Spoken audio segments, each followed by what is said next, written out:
The posh word is traffic. It's bums in seats. And last year, the aviation industry hit a long-awaited benchmark, carrying more people than before the pandemic. Demand remains strong despite all of the fears that people had expressed. Our industry is as sexy, as looked after from the demand side as it has never been. The dawn of 2025 brought fears of a global slowdown, and that was already denting passenger numbers for some.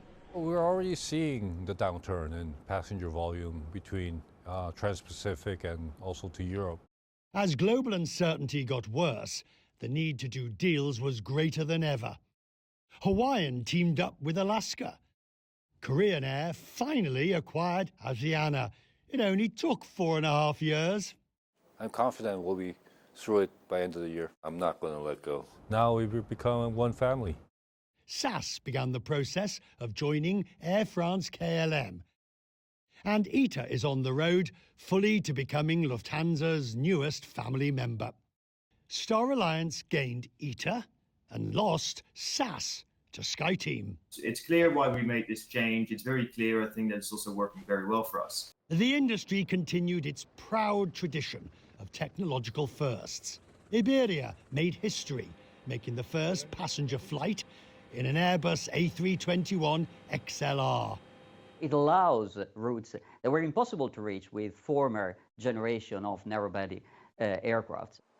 Flying remains one of the safest modes of public transport, but the last year was marked by a few major accidents. South Korea and the US had their worst crashes in decades, and 2 civilian aircraft were downed in conflict zones.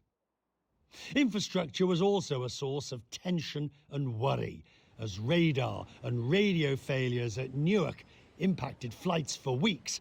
It underscored the need for overdue changes. We just need to keep the number of flights equal to the capacity of the airport.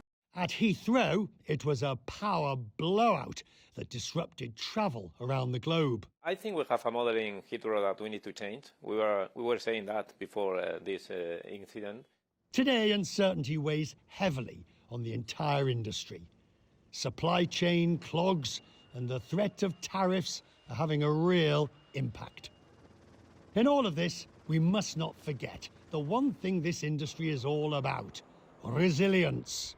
Those things will have their delays and frustrations, as they will for every airline, but it's a mechanical process and it will happen. To work in this industry, I think your motto needs to be keep calm and carry on. With every issue comes an opportunity to improve and prioritize what this industry is all about: bringing people closer together.